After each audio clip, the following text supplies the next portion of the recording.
Hello everyone, myself Rajneesh Kumar. I welcome you once again to the YouTube channel. तो बच्चों, काफी gap के बाद में मैं आपका वीडियो डाल रहा हूँ क्लास 8 का साइंस का।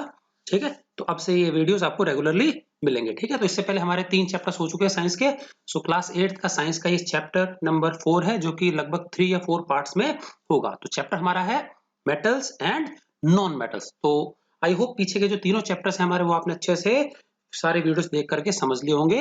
आप लोग उनके नोटबुक में प्रॉपर तरीके से पेन नोटबुक में नोट्स तैयार कर लेंगे। ठीक है कि नहीं? क्या स्कूल खुलने के बाद उनको चेक कर लिया जाएगा। ठीक, चलिए तो बढ़ते हैं। हमारा जो चैप्टर नंबर 4 है उसका पार्ट 1 आज हम करेंगे, मेटल्स एंड नॉन मेटल्स। तो कुछ बेसिक जानकारी देखेंगे। ठीक है, तो हमारा जो प्रकृति है उसमें जितना भी मैटर है वो क्या मेटल्स और नॉन मेटल्स इनके मिश्रण से बना हुआ है। ठीक है, ये आपस में मिलजुल के कई प्रकार के कंपाउंड्स वगैरह बनाते हैं। तो हम देखेंगे बेसिकली ये जो मेटल और नॉन मेटल इनमें क्या डिफरेंसेस हैं। ठीक है, तो ये प्योर जो एलिमेंट्स हैं इनको हमने कितनी कैटेगरीज में बांटा है। ठीक है, तो चलिए हम चलते हैं हमारी पहली स्लाइड की। ठीक है, तो अब सबसे पहले जान लेते हैं एलिमेंट क्या होता है।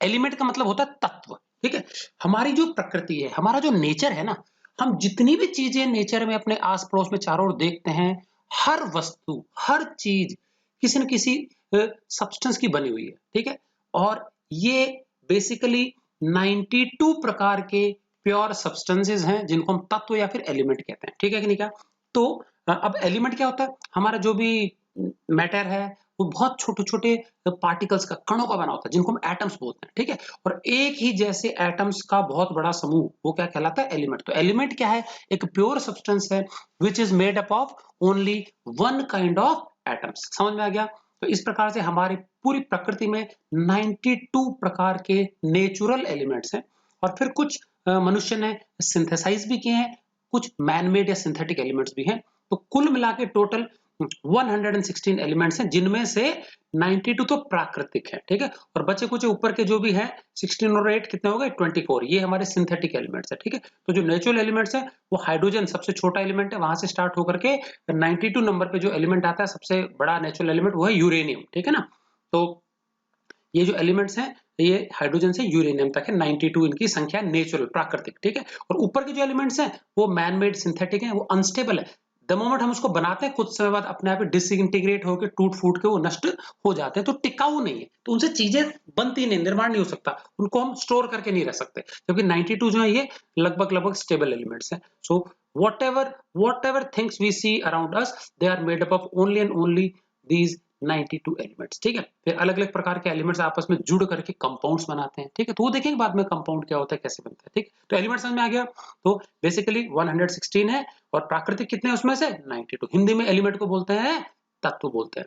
ठीक है कि नहीं? क्या तो आपको फिर इन एलिमेंट्स के कुछ सिंबल्स और उनके आपको क्या है एटॉमिक नंबर या सीक्वेंस आपको बता देंगे क्या होता है। ठीक, तो बेसिकली फिलहाल एलिमेंट्स कितने हैं संख्या में, ये क्वेश्चन है। ठीक है, इसके अगला क्वेश्चन क्या है? एलिमेंट्स का क्लासिफिकेशन कैसे, कितनी कैटेगरीज में इसको बांटा गया है। तो एलिमेंट जो होता है इनको 3 मेन कैटेगरीज में डिवाइड किया गया है। सबसे पहले है मेटल्स, उसके बाद है नॉन मेटल्स, और उसके बाद है मेटलॉइड्स। तो मेटल मतलब धातु, ये होती है अधातु जो धातु नहीं है, और ये क्या है? मेटलॉइड्स। ये मेटलॉइड जो होते हैं इनको हम सेमीकंडक्टर भी बोलते हैं।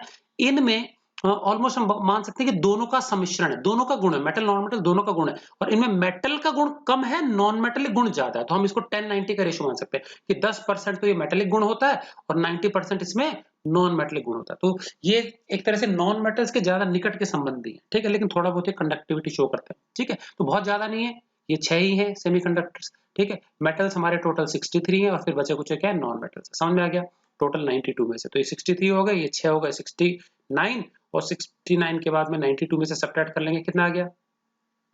79, 89, 23 और रहेगा, तो ये 23 नॉन मेटल्स है। तो ठीक है, तो 63, 23 एंड 6, तो इनकी संख्या ये इस प्रकार से है। क्लियर है? तो ये 3 कैटेगरीज है। अभी हम देखेंगे आगे जो हमारी फर्स्ट 2 कैटेगरीज है, दैट इज मेटल और नॉन मेटल, प्राइमरी कैटेगरीज यही है। इनमें क्या अंतर होता है? मेटल किस कैटेगरी के एलिमेंट्स हैं, नॉन मेटल किस कैटेगरी के हैं, और उनकी फिजिकल प्रॉपर्टीज में क्या अंतर होता है, और फिर आगे चैप्टर जैसे जैसे प्रोग्रेस करेगा तो उनकी केमिकल प्रॉपर्टीज में भी हम अंतर देखेंगे। क्लियर? चलिए अगली स्लाइड की तरफ चलते हैं। चलिए, ये आ गया हमारा डिफरेंस। बहुत इंपॉर्टेंट क्वेश्चन है बच्चों, एग्जामिनेशन में खूब पूछा जाता है ये क्वेश्चन। ठीक, तो distinguish between the physical properties of metals and non metals. बाद में जब चैप्टर पढ़ लेंगे तो केमिकल प्रॉपर्टीज में भी अंतर बाद में देखेंगे, ठीक है। तो अभी हम फिलहाल भौतिक जो प्रॉपर्टीज है उन्हीं में डिफरेंसेस हम देखने जा रहे हैं, ठीक है। चलिए, ये लेफ्ट साइड में है मेटल, राइट साइड में है नॉन मेटल्स, ठीक है, धातु अधातु। चलो, तो जो मेटल्स होते हैं उसका सबसे प्राइमरी गुण पहला क्या है, they are good conductors of heat and electricity. वो हीट के, ऊष्मा के और इलेक्ट्रिसिटी के, करंट के अच्छे चालक होते हैं। समझ में आ गया? इसका मतलब वो एक पॉइंट से दूसरे पॉइंट तक हीट को भी कैरी करते हैं और इलेक्ट्रिसिटी को कैरी करते हैं। फॉर एग्जांपल, हमने मेटल में एक एग्जांपल ले लिया, लोहे की रॉड है, छड़ है। उस लोहे की रॉड को अगर हम आग में रख दें तो जिस एंड को हमने आग में रखा वहां से हीट को ट्रांसफर करके हमने जिस एंड पे पकड़ा हुआ है ना वहां तक वो हीट लेगा, थोड़ी देर में वो गर्म हो जाएगा। हम गर्मा गर्म देखो दूध या चाय डाल देते हैं ना स्टील के गिलास में, तो स्टील का गिलास ऊपर तक गर्म हो जाता है। समझ में आ गया कि नहीं? क्या तो ये गुड कंडक्टर्स होते हैं, हीट के भी और इलेक्ट्रिसिटी भी कैरी करते हैं मेटल्स।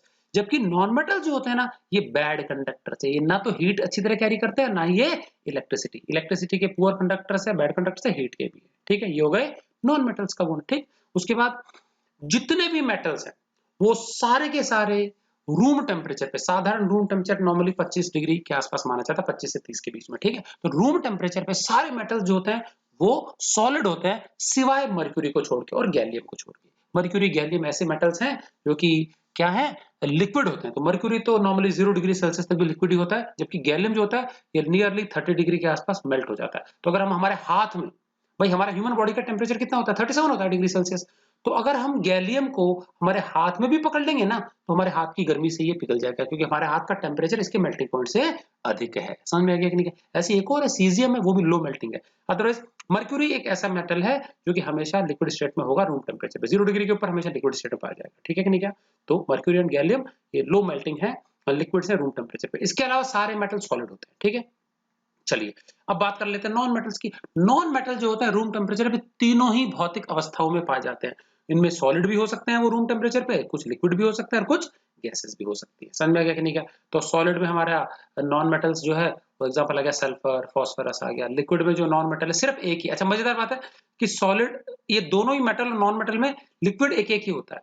मर्क्यूरी हर अवस्था में 0 डिग्री के ऊपर लिक्विड है, इधर जो लिक्विड है एकमात्र वो है ब्रोमीन। तो दोनों में एक एक परमानेंट लिक्विड है, ठीक है। गैलियम लो मेल्टिंग है, 30 डिग्री के आसपास मेल्ट हो जाता है। तो दोनों में एक एक लिक्विड है, यहाँ ब्रोमीन है और यहाँ पे मर्क्यूरी है, ठीक है। सो दे में भी सॉलिड्स लिक्विड्स, तो लिक्विड एक एक है नॉर्मली, ठीक है। तो सॉलिड काफी है, गैसेस भी खूब सारे, ऑक्सीजन, नाइट्रोजन, हाइड्रोजन, हीलियम, ये सारे नॉन मेटल्स हमारे, ठीक है कि नहीं? क्या तो रूम टेम्परेचर पे ये तीनों अवस्था में हो सकते हैं, जबकि ये नॉर्मली सॉलिड होते हैं। एक आधा जो है वो मर्क्यूरी हमेशा लिक्विड है, ये लो मेल्टिंग पॉइंट वाला है, ठीक है। उसके बाद अगली बात कर लेते हैं, तीसरा point, all metals are hard except sodium and potassium. सारे मेटल बहुत ज्यादा कठोर होते हैं, किसको छोड़ करके? सोडियम और पोटेशियम को। अब ये कठोर नहीं है, ये इतने सॉफ्ट है कि इनको मोम की तरह, केक की तरह हम चाकू की से, शार्प एज वाले चाकू से भी काट सकते हैं। जैसे हम केक या मोम नहीं काट लेते ब्लेड या चाकू से, इसी प्रकार से सोडियम और पोटेशियम, इवन दो दे मेटल, वो मेटल है, मेटल होते भी इनको काटा जा सकता है, वैक्स की तरह काट सकते हैं, ठीक है। जबकि नॉन मेटल्स होते हैं वो नॉर्मली सॉफ्ट होते हैं, एक दो ही हार्ड है जिसमें सिलिकॉन हार्ड होता है काफी, और डायमंड हार्ड। सिलिकॉन वैसे सेमीकंडक्टर्स में आता है, लेकिन ज्यादा नॉन मेटलिक गुण है तो उसको नॉन मेटल भी कह सकते हैं, ठीक है। तो डायमंड, अब डायमंड एक्चुअल में कार्बन का रूप है, प्योर कार्बन है, और कार्बन हमारा नॉन मेटल की कैटेगरी में आता है क्योंकि बहुत ज्यादा हार्ड है।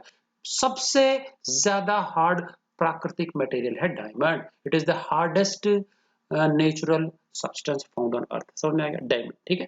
तो नॉन मेटल जो होते हैं नॉर्मली सॉफ्ट होते हैं, लेकिन इक्का दुक्का हार्ड है। सिलिकॉन काफी हार्ड है और डायमंड भी काफी हार्ड है। उसके बाद मेटल्स का अगला गुण क्या है बताओ?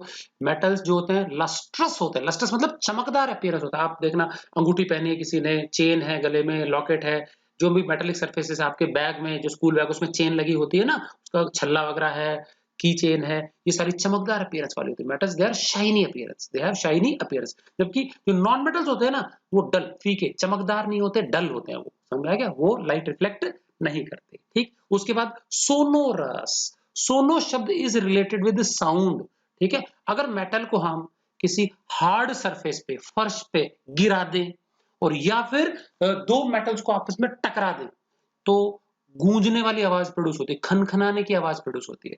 इस आवाज को टिंकलिंग साउंड बोलते हैं। क्या बोलते हैं?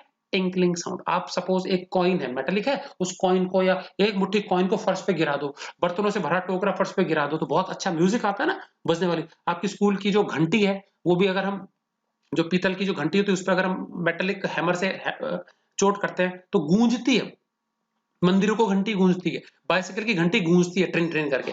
तो जितने भी मेटल्स होते हैं वो या तो आपस में टकराए, हार्ड सरफेस पे गिरे तो गूंजने वाली आवाज प्रोड्यूस होती है, जिसको क्या टिंकलिंग नॉइज, टिंकलिंग साउंड बोलते हैं। तो सोनोरिटी कहलाती है प्रॉपर्टी, ठीक है। जबकि ये गुण किसमें नहीं होता, नॉन सोनोरस होते हैं नॉन मेटल्स, इनमें ये गुण नहीं पाया जाता। इसका मतलब क्या हो गया, अगर इनको हम कहीं पे गिरा दें तो एक डल सी साउंड आएगी, थड करके आएगी और फिर वो साउंड एकदम से बंद हो जाएगी, जबकि ये साउंड गूंजती है। और यही कारण है कि मेटल्स से कई प्रकार के ऐसी बजने वाली चीजें बनाई जाती है। घुंघरू हो गए फॉर एग्जांपल, लेडीज की जो पायल वगैरह हो गई, ये भी छन छन छन करके जो बजती है, वो क्यों होती है, उसके अंदर छोटे छोटे क्या होते हैं, मेटेलिक पीसेस डाले जाते हैं उसके अंदर, ठीक है कि नहीं क्या। तो इसी कारण से वो बजती है। तो सोनोरिटी के बहुत सारे लाभ है इसके, ठीक है। जबकि नॉन मेटल जो होते हैं वो सोनोरस नहीं होते, इनमें कोई भी क्या गूंजने वाली आवाज, टिंकलिंग नॉइज नहीं आती, साउंड नहीं आती। उसके बाद अगला प्रॉपर्टी है मेलिएबल एंड डक्टाइल। ये दो अलग अलग प्रॉपर्टीज हैं। मेलिएबिलिटी का मतलब होता है मेटल को हम मार मार के, कूट कूट के, हथौड़े से हैमरिंग कर करके उसको हम पतली पतली शीट में कन्वर्ट कर सकते हैं, समझ में आ गया। और डक्टाइल का मतलब होता है उसको गर्म करके, पिघला करके, सॉफ्ट करके, उसको खींच करके लंबे लंबे पतले पतले तारों में कन्वर्ट किया जा सकता है। So the property by which metals can be beaten and hammered into thin sheets, ये तो मेलिएबिलिटी है। And the property of metals to get drawn in the form of long thin wires, लंबे लंबे तारों के रूप में खिंच जाना, ये कहलाती है डक्टिलिटी। ये दोनों गुण नॉन मेटल में नहीं होते, ये ब्रिटल है। तो इसका मतलब अगर हम मेटल्स पे हथौड़े से चोट करेंगे तो मुड़ जाएगा, टूटेगा नहीं। जबकि नॉन मेटल जो होते हैं ब्रिटल होते हैं, टूट जाएंगे। समझ में आ गया।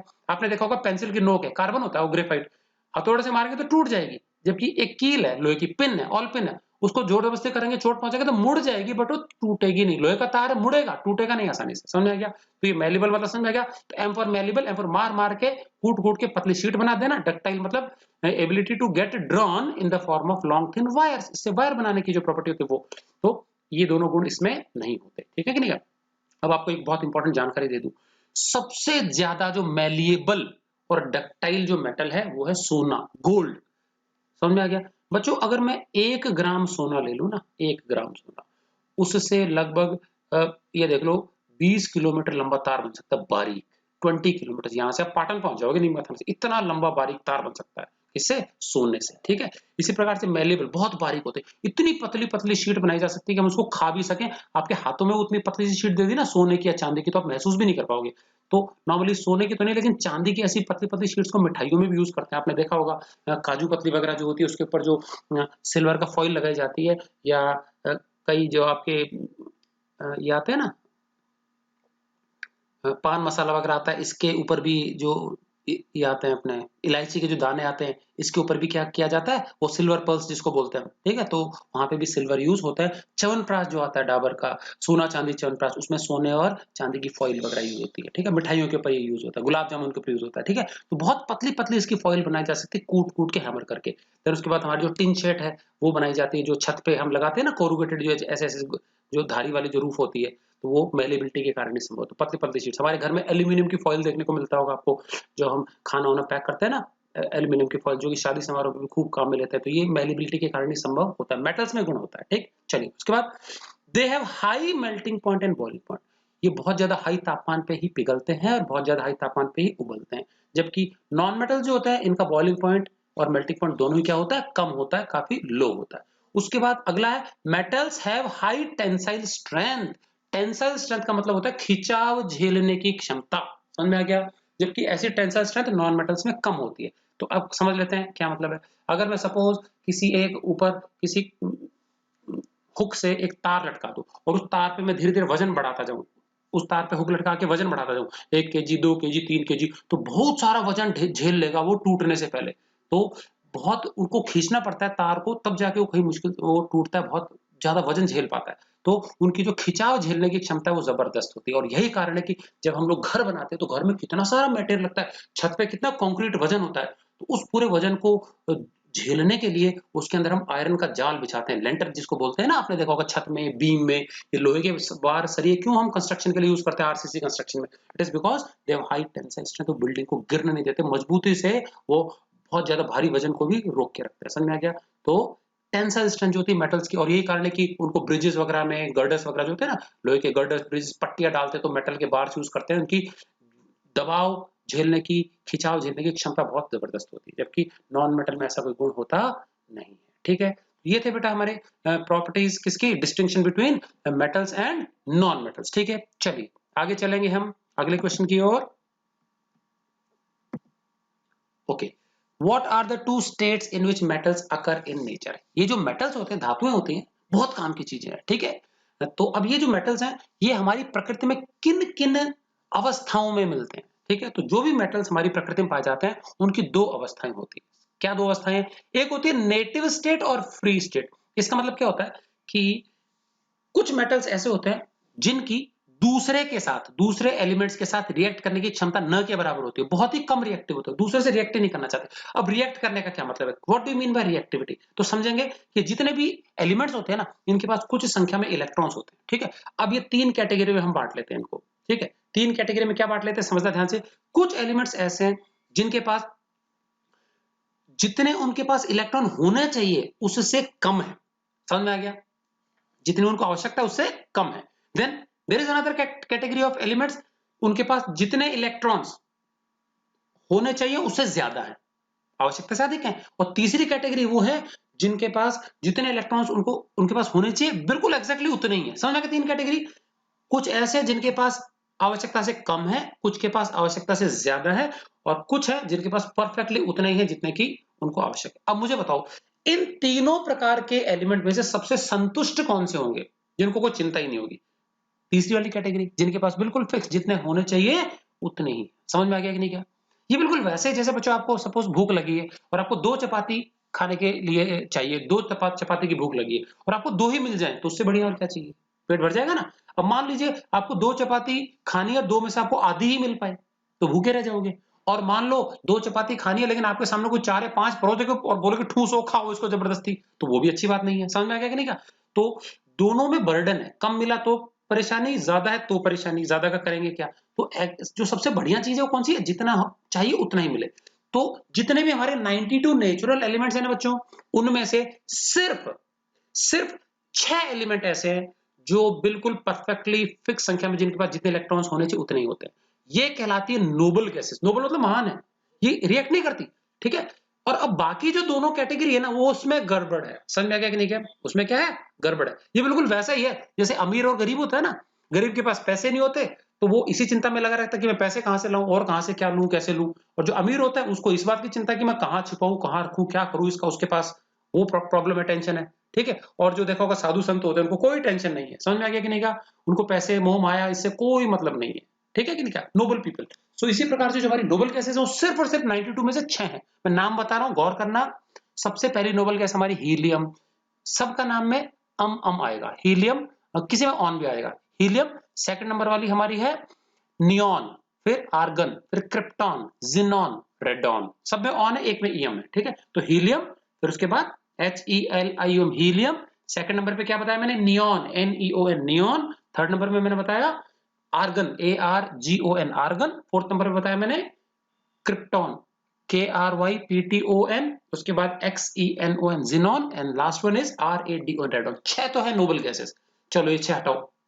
अब जो बच गया उसमें से मैंने बताया कुछ मेटल है कुछ नॉन मेटल है। तो मेटल्स वो है जिनके पास आवश्यकता से ज्यादा इलेक्ट्रॉन्स है। समझ में आ गया कि नहीं? जितने होने चाहिए उससे फालतू हैं। और नॉन मेटल बेचारे वो है जिनको नहीं मिले, जितने चाहिए थे उतने नहीं है उनके पास। तो अब मुझे बताओ, मेटल और नॉन मेटल, मेटल क्यों दुखी है? बिकॉज उनके पास आवश्यकता से ज्यादा इलेक्ट्रॉन्स है। नॉन मेटल क्यों दुखी है? क्योंकि उनके पास आवश्यकता से कम इलेक्ट्रॉन्स है। तो अब मुझे बताओ, ये प्रयास क्या करेंगे? जिसके पास फालतू है ना, फालतू, वो क्या कोशिश करेगा कि किसी को दे ही दे। फेंकना अलाउड नहीं है, तो वो किसको देगा? जिसके पास कमी है। तो नॉर्मली नॉन मेटल और मेटल की अगर आपस में मुलाकात हो गई तो विरोधी नेचर वाले हैं। तो अगर मान लो एक मेटल है जिसको कि एक इलेक्ट्रॉन जिसके पास फालतू आ गया, वो एक इलेक्ट्रॉन देना चाहेगा, और मान लो उसकी मुलाकात किसी नॉन मेटल से हो जाती है जिसको कि इलेक्ट्रॉन चाहिए होते हैं, तो उनके बीच में लेन देन हो सकता है।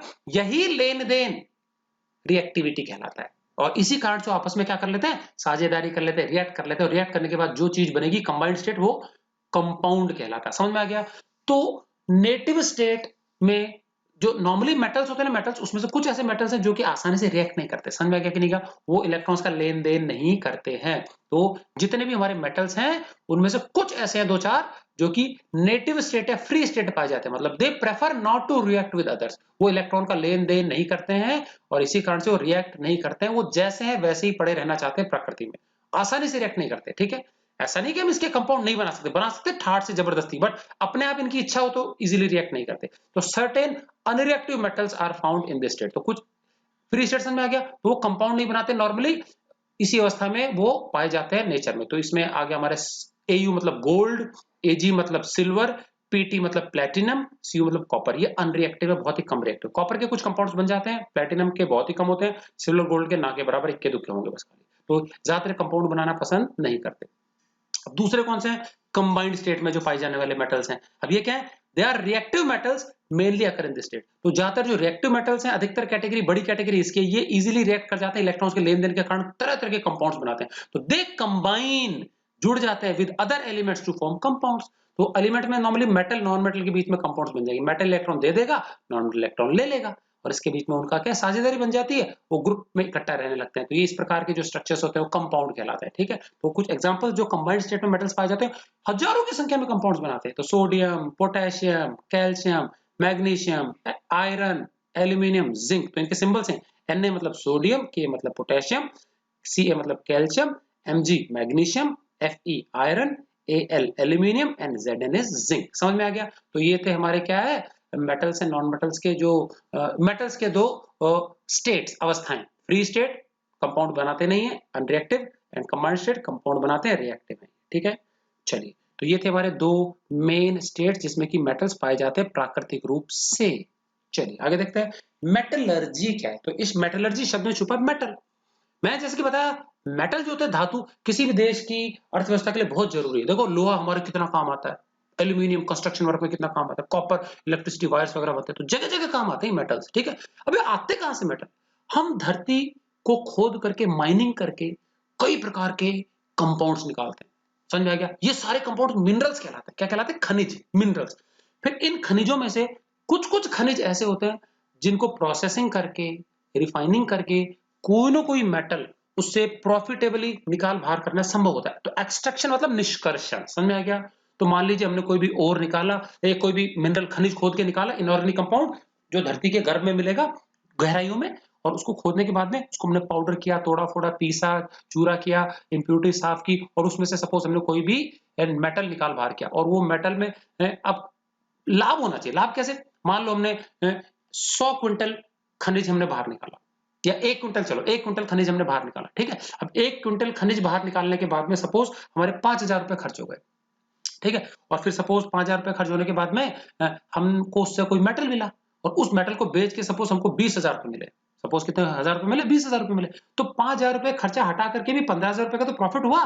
तो हम कहेंगे कि जो भी मेटल हमने निकाला, उस मेटल का वो ओर है जो कि खनिज हमने खोद के बाहर निकाला। समझ आ गया। सब में ये प्रॉफिट होता नहीं है, कुछ कुछ ऐसे भी मिनरल्स होते हैं जिनमें मेटल्स का निष्कर्षण में लाभ नहीं होता, नुकसान हो जाता है, तो उनको और नहीं बोलेंगे। तो और वो सिलेक्टेड खनिज हैं, मिनरल्स हैं जो धरती के गर्भ से निकलते हैं, कंपाउंड्स जिनसे किसी न किसी धातु का प्रॉफिटेबली निष्कर्षण, निकाल बाहर करना संभव हो पाए, वो कहलाते हैं ओर। तो समझ में आ गया। अब ये जो ओर होते हैं ना, ओर, इनसे धातुओं को निकाल बाहर करना, इसका जो तरीका है इसको मेटलर्जी बोलते हैं। समझ में आ गया। So the process of extracting मतलब निकाल बाहर करना, निष्कर्षण, मेटल्स, मेटल्स को निकालना कहां से, फ्रॉम देयर ओर्स, और उनके कंपाउंड होते हैं जो धरती में से निकाले जाते हैं खोद करके, प्रॉफिटेबली, और लाभ होना चाहिए, ये क्या कहलाता है, मेटलर्जी कहलाता है। समझ में आ गया। चलिए आगे चलते हैं बच्चों। हमारा जो खेतड़ी कॉपर कॉम्प्लेक्स है, वहां पे बहुत बड़ा सारा प्लांट है, वहां पे और कॉपर पायराइट की खुदाई होती है, खान वगैरह है पूरी, और कॉपर पायराइट से धातु कौन से निकाले जाते हैं, कॉपर, तांबा निकाला जाता है। खेतड़ी कॉपर कॉम्प्लेक्स बहुत पुराना प्लांट है। इसी प्रकार से हमारा उदयपुर में हिंदुस्तान जिंक लिमिटेड, वहां पे जिंक का एक और है जिंक ब्लेंड, ZnS और ZnO, इनसे जिंक निकाला जाता है। समझ में आ गया कि नहीं क्या। तो इसी प्रकार से हमारे कुछ अलग अलग प्लांट्स हैं जहां से हम ये मेटल्स को निकालते हैं, खनिजों से, ओर से। ठीक, चलिए अब और क्या होता है मैंने अभी बताया। द मिनरल, मिनरल मतलब खनिज, धरती के अंदर से कोई भी कंपाउंड, इनऑर्गेनिक सब्सटेंसेस निकाल बाहर किए, वो मिनरल होते हैं। ठीक है, और उन मिनरल्स में से कुछ ऐसे हो सकते हैं जिनसे हम क्या है, मेटल को प्रॉफिटेबली निकाल बाहर करें। तो वो सेलेक्टेड मिनरल्स जिनसे प्रॉफिटेबली कोई ना कोई मेटल निकल पाता हो, उसको हम क्या बोलते हैं, ओर बोलते हैं। The minerals from which metal is extracted profitably are called ores. तो मिनरल को हिंदी में बोलते हैं खनिज और ओर को बोलते हैं अयस्क। समझ में आ गया कि नहीं क्या? अब एग्जांपल ले लेते हैं। समझना, हमारा मैंने बताया था खेतड़ी कॉपर जो कॉम्प्लेक्स है उसमें जो खनिज निकाला जाता है बाहर, खनिज वो है कॉपर पायराइड। फॉर्मूला बता रहा हूं CuFeS2। यह है आयरन और कॉपर का सल्फाइड है, ठीक है। अब जब इसके अंदर दो मेटल है, आयरन भी और इसमें क्या है, कॉपर भी है। समझना मेरी बात ध्यान से। मान लीजिए हमने 100 केजी मिनरल बाहर निकाला, उस 100 केजी मिनरल को पाउडर किया, पिसाई की, रिफाइनिंग की, प्रोसेसिंग की, और मान लीजिए उसमें से हमने 60 केजी आयरन निकाला। कितना आयरन निकाल लिया? 100 केजी और में से 60 किलो आयरन निकला। और मान लीजिए वो जो आयरन है वो हमारा, मान लीजिए इस पूरे काम में खर्चा आ गया हमारा, सपोज 3000 रुपए खर्चा आ गया। कितना आ गया? 3000 रुपए खर्चा आ गया, ठीक है कि नहीं क्या? और अब मान लीजिए उसमें से कितना, 60 किलो हमने लोहा निकाल लिया। और मान लीजिए 1 किलो लोहा जो है मार्केट प्राइस नॉर्मली बहुत ज्यादा नहीं, 40 रुपीज केजी में वो बिक गया, ठीक है। तो 60 केजी लोहे की कीमत 40 रुपए प्रति किलो के हिसाब से 2400 रुपए होगी। 60 इंटू 40, 2400 रुपए। तो अब मुझे बताओ, अगर हम लोहा निकालते हैं तो 3000 रुपए का तो खर्चा ही आ गया खुदाई और रिफाइनिंग प्रोसेसिंग में। तो 3000 रुपए खर्च करके 2400 रुपए का लोहा निकालना, ये तो मूर्खता ही हुई, नुकसान हो गया ना। तो हम बोलेंगे कि वो जो हमने खनिज निकाला ना, कॉपर पायरेट CuFeS2, वो आयरन का ओर नहीं हुआ, आयरन को निकालने में नुकसान ज्यादा है। ठीक, चलिए अब मैंने बताया था इसका फॉर्मूला CuFeS2, आयरन तो नहीं निकल रहा, तो कॉपर भी तो है उसमें। चलिए अब हमने उसी 100 किलो ओर को प्रोसेस किया, और प्रोसेसिंग करने में हमने इस बार कॉपर निकालना चाहा, क्योंकि देखो एक बार में एक ही चीज निकाल सकते हैं। तो अगर हम आयरन निकालते हैं तो कॉपर वेस्ट जाएगा, कॉपर निकालेंगे तो आयरन वेस्ट जाएगा, दोनों साथ नहीं निकलेंगे। ठीक, क्योंकि उसके लिए सेटअप जो होता है, मशीनरी होती है, वो बहुत ज्यादा महंगी पड़ जाएगी। तो एक इंडस्ट्री में एक ही प्रकार का और रिफाइनिंग होती है। ठीक, तो अब क्या है, सपोज हम कॉपर निकाल रहे हैं। अब मान लीजिए 100 किलो ओर को प्रोसेस करने में सिर्फ 20 किलो कॉपर निकल पाता है। आयरन कितना निकला था? 60 किलो, लेकिन कॉपर कितना निकला? मात्र 20 किलो कॉपर निकला। ठीक, और मान लीजिए इस पूरे काम काज में अब अलग प्रकार के केमिकल चाहिए, प्रोसेसिंग का तरीका चेंज हो गया। मान लो 6000 रुपए खर्च हो गए हमारे, पहले 2000 ही हुए थे, 3000 हुए थे, अब कितने खर्च हो गए? मान लो 6000 रुपए, डबल खर्च हो गए। केमिकल्स अलग प्रकार के लग रहे हैं क्योंकि अलग धातु निकाल रहे हैं। 6000 रुपए खर्च हो गए। अब ये 20 किलो जो हमको कॉपर मिला, 1 किलो कॉपर की कीमत 2000 रुपए। समझ में आ गया? तो 2000 को 20 से इंटू करेंगे ना, तो कितना आ जाएगा पता है? 20 इंटू 2000, ये आ जाएगा 40,000 आ जाएगा। कितना आ गया? 40,000 रुपए। तो मुझे बताओ, 6000 रुपए खर्च करके 40,000 रुपए की कमाई हो रही है, तो प्रॉफिट कितना हुआ? 34,000 हो गया ना, ज्यादा मिला ना। तो अब मुझे बताओ, अगर आप लोगों को ये मौका मिले तो आप लोग क्या निकालना चाहोगे? आयरन निकालोगे या कॉपर निकालोगे? ऑब्वियस है, सब लोग कॉपर ही निकालेंगे। तो हम पता क्या कहेंगे, कॉपर का निकालना फायदेमंद है, आयरन का निकालना फायदेमंद नहीं है। समझ में आ गया? तो वो जो कॉपर पायराइट है ना, वो और हो गया किसका? कॉपर का, आयरन का नहीं होगा वो। समझ में आ गया? तो कॉपर का और क्यों हुआ? क्योंकि कॉपर का निष्कर्षण लाभदायक है। समझ में आया सिस्टम क्या है? तो जो भी धरती से निकाला सब खनिज होते हैं, बट सारे के सारे खनिजों को ओर नहीं कहते। वो सेलेक्टेड मिनरल्स ओर होते हैं जिनसे किसी न किसी धातु का निष्कर्षण प्रॉफिटेबली संभव हो पाए। समझ में आ गया? क्लियर? चलिए, तो the minerals from which metal is extracted profitably are called ores, अयस्क हिंदी में। चलिए आगे चलते हैं। अब ये कुछ हमारी डेफिनेशंस आई थी, मैं पहले बता दिया, एक बार फटाफट देख लेते हैं। Malleability, property of the metals due to which they can be hammered or beaten into thin sheets or any other shape is called malleability। मतलब मेटल्स का वो गुण जिसके द्वारा उनको कूट कूट के, हथौड़े से चोट मार मार के उनको पतली पतली शीट्स में बीट किया जा सके और उनकी शेप बदली जा सके, कोई भी शेप दिया जा सके, ये क्या कहलाता है? मेलिबिलिटी कहलाता है। चलिए अगला, डक्टिलिटी। मेटल्स का गुण ही है डक्टिलिटी, तार बनने वाली property. The property of metals to get drawn, drawn होता है खिंच जाना, ठीक है, to get drawn into long thin wires is called ductility. तो उनको सॉफ्ट करके, गर्म करके, मेल्ट करके और उनको लंबे लंबे पतले पतले तारों के रूप में खींचा जा सकता है। ये प्रॉपर्टी डक्टिलिटी होती है, जो कि मेटल्स में होती है, नॉन मेटल में नहीं होती। और तीसरा मैंने बताया सोनोरिटी, खनकने की आवाज आती है जब आपस में टकरा देते हैं या हार्ड फर्श पे गिरा देते हैं। The property of metals due to which they produce tinkling sound. अच्छा बच्चों ये ध्यान रखना, टिंकलिंग ये साउंड की प्रॉपर्टी। और ट्विंकलिंग, TW लगा देंगे ना, ट्विंकलिंग, तो वो होता है टिमटिमाना, वो लाइट की प्रॉपर्टी। तो ट्विंकल मतलब टिमटिमाना, लाइट कम ज्यादा होना, और टिंकलिंग मतलब खनकना। जैसे चूड़ियां खनकती नहीं है क्या, पायल खनकती है, तो खनकना, गूंजने वाली आवाज, ठीक है। The property of metals due to which, metals की वो प्रॉपर्टी जिसके द्वारा क्या करते हैं, दे प्रोड्यूस टिंकलिंग साउंड, खनकने की, गूंजने की आवाज प्रोड्यूस करते हैं when it dropped on a hard surface, या तो कठोर फर्श पे गिरा दें और व्हेन स्ट्रक टुगेदर, या फिर आपस में उनको टकरा दें। ये क्या कहलाता है? सोनोरिटी कहलाता है। ठीक है, चलिए अगली स्लाइड पे चलते हैं। खत्म ये तो हमारा। ठीक है, सो बच्चों आज के वीडियो के लिए इतना ही।